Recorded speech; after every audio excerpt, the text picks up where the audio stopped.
Hey cats, EDDBUD here. Loads of viewers have been requesting that I break down my training across a full week. So here it is, a typical week in the training of EDDBUD.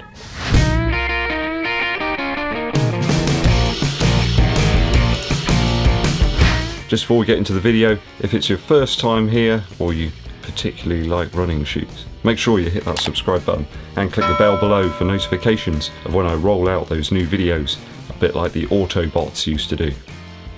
Although they just used to roll out, they didn't have videos as such. You catch my drift. Also really helps the channel out too if you give this video a thumbs up like if you're enjoying it. So a bit of a breakdown of my training across a full week with some explanations and all that kind of stuff that you really enjoy getting your teeth stuck into. Monday first, normally an easier day for me. Last week it was 4 miles or around about 6.4 kilometers, keeping it sort of easy to steady, I suppose, around about 8 minutes 4 seconds per mile average, which equates to about 5 minutes per kilometre. That's what I'm aiming for with that. I used the Rebel 2 actually, probably not the best easy day shoe, but it worked really well. You know, a shoe's a shoe at the end of the day, isn't it? It's going to work to a certain degree, but the Rebel 2 worked really well. It was quite forgiving, I suppose, underfoot. It's got the daily chops, passed the test. Keeping the heart rate there, it was just into aerobic level. I guess if you look at my Garmin heart rate zones, they're a little bit different to the Strava ones. Don't quite understand that. I've set them all up the same, but Strava's its own thing. It's doing its own thing. It's out there. It was certainly out there the other day. It just went down for several hours and wasn't working. So heart rate around about 129 beats per minute average across that run. Just a little hint of elevation. I have been focusing on increasing my cadence on those easier runs, and that's certainly been beneficial. It's lowering the heart rate, making me a little bit more efficient. I like efficiency. So it was a tougher effort on Tuesday. 7 miles total, but I had 6 miles in that 7, of which were at threshold pace. So it's around about 9.66 kilometres. Using the next percent too. Everybody's got to have a little treat from time to time, you know, when you do some harder sessions. And I think if you're going to run or race in a shoe, I'm not a big believer of babying these shoes. You know, they're designed to be used out there in the outside world. The great outdoors. Certainly heart rate higher on this one. Cadence also increased, you'd kind of expect that. Around about an average of 175 steps per minute on that one. Although probably closer to about 180 if you discount the last mile, which was a warm down or cool down. Probably cool down's better, isn't it? Cool down. You're not warming down. Although temperatures are warming up out there. Certainly enjoying these for higher tempo training efforts, and are very breathable actually, even in these slightly warmer temps. I'm finding I'm achieving a much better lockdown with these more conventional laces that I've placed in. A little customization job from the EDDBUD. Not really sure about those strange notched offerings in the next percent. Just doesn't seem to sit well. I think they work well with the darker logo too. Keeping firmly in the aerobic heart rate zone on this run. Although I'm finding this pace slightly easier to achieve now. I think fitness and mile pace going up and heart rate going down. It's a good sign. Wednesday's run was one to negate the pounding on the legs a little bit. Again, keeping this as an easier effort, around about 129 beats per minute, heart rate on average. 5 miles or 8 kilometers at my local park. On grass, the legs were getting a little break. The knees were saying, Dankeschön. Good to get off the road and concrete sometimes, guys. I think it's nice to get on a little bit more of a forgiving terrain. Still some reasonable elevation there. That's the problem with my town, it's just a hill fest. If you're into running up hills and going down them, then come to Yeovil, Somerset. You'll have a whale of a time. Maybe I could be on a sign as you come into the town. Welcome to Yeovil, aka Hillville. Did pull out the React Infinity Run Flying It 2 for that one. Getting a few more miles in to take it up to 100. You guys would have seen that video last week, hopefully. If you haven't, then go and check it out and come back. I found it very usable on grass actually, that shoe. Worked very well. Had just the right amount of cushion and response needed. Ideal to negate the pounding a little bit in those warmer temps again. Bringing the same shoe out the next day on the Thursday for an 8 mile effort. Upping the effort there actually by about 20 seconds per mile. And that saw about a 5 beats per minute heart rate increase on average.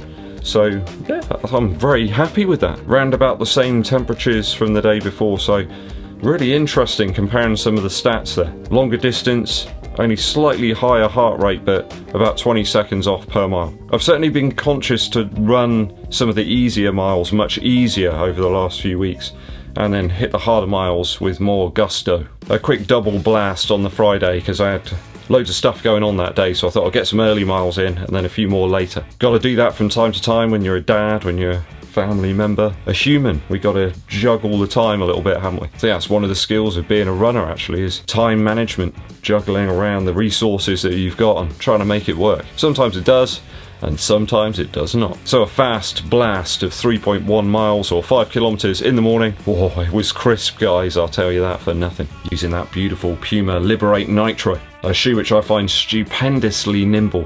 I'm really enjoying this one. A true winner really for short distances. I think could make a really good 5k race shoe actually for a lot of people. If you want a little bit more cushion, I know a lot of people do prefer a firmer shoe for a 5k, but I think this one could do a very good job. Oh, it's still got that beautiful smell as well. Hasn't lost it yet. Certain shoes it just completely disappears. It was the Mach 4. It's humming already, that shoe, oh my word. There's not too many miles into it yet either. I don't know why it's quite so pungent. 22 minutes 51 for the 5k, so not going all out or anything like crazy fast. Keeping the effort mainly in the aerobic heart rate zone. I think it was about 7 minutes 20 per mile average, which is 4 minutes 34 per kilometre. That trading estate route is absolutely fantastic for those type of runs. If you're doing repeats or intervals there, you've got a 1 kilometre loop, which is ideal. Really helps you to gauge how fast you're going, what sort of effort level you're putting in. Also in the early mornings it's very quiet and stress-free, there's hardly anybody around. It does remind me a little bit of that famous track from the specials entitled Ghost Town. Yeah, but can't recommend this one enough right now, guys. If you can pick it up, I think you'll enjoy it. The second session of the Friday saw me doing a much slower, easier paced effort. I want to say here that, you know, paces are relative, aren't they, to the runner. So for me, it's certainly an easier effort, around about 8 minutes, 8 seconds per mile average. So I did use the Run Fast 3. I'm not entirely sure why I picked the shoe out. I just thought, I fancy running in that. Let's see how it works out on an easier effort. Only 4 miles on that one, 6.4 kilometers, and it actually fared really well. Very deliberate effort level there, bringing things back down to around 129 beats per minute.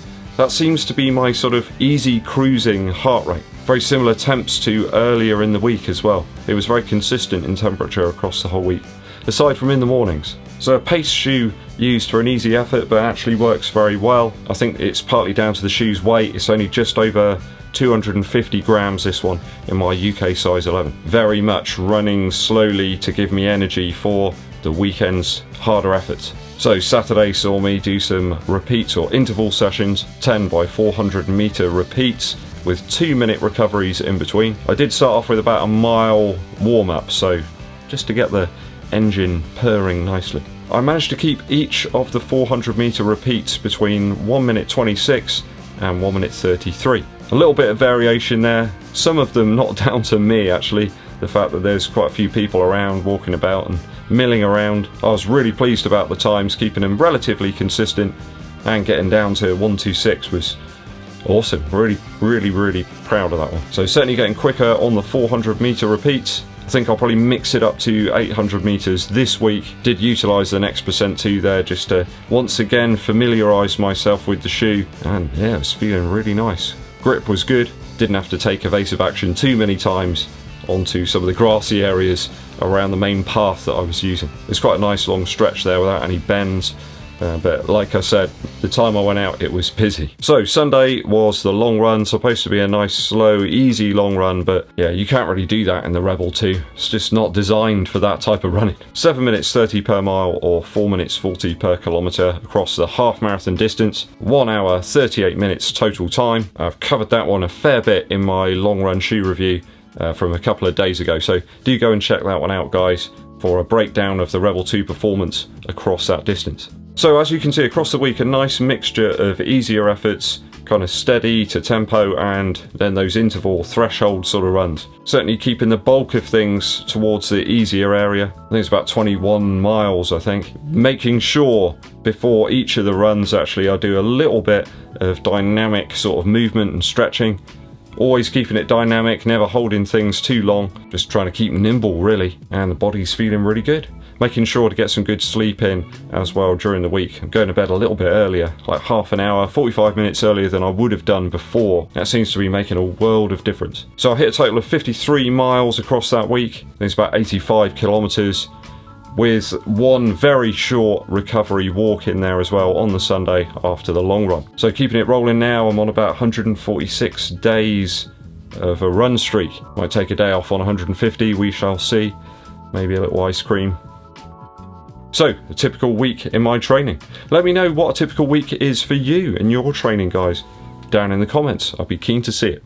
A quick musical interlude for you. This one popped up in my Facebook feed, I think it was. I couldn't quite believe it that it came out 21 years ago. It's Figure 8 from Elliott Smith. This is certainly Elliott Smith's more produced album, I would say. And it feels the most together sort of album. There's so many different types of tracks on here. I mean, from Son of Sam, which is quite rocky, to LA as well, which is almost sort of grungy in its qualities. One of the best tunes on here, though, is track 12, called Happiness. Beautiful Elliott Smith song. Just crafted so perfectly. Tracks 4 and 5 are some of my favourites here. Everything Reminds Me of Her, and Everything Means Nothing to Me it's just a stonking track. It's sort of ingrained in my mind, really, this album. I can remember getting it for the first time and listening to it now, having this real effect on me. I just love the whole look of the album as well. It's got this beautiful cover. Just everything about the presentation of it is just so fantastic and classic, really.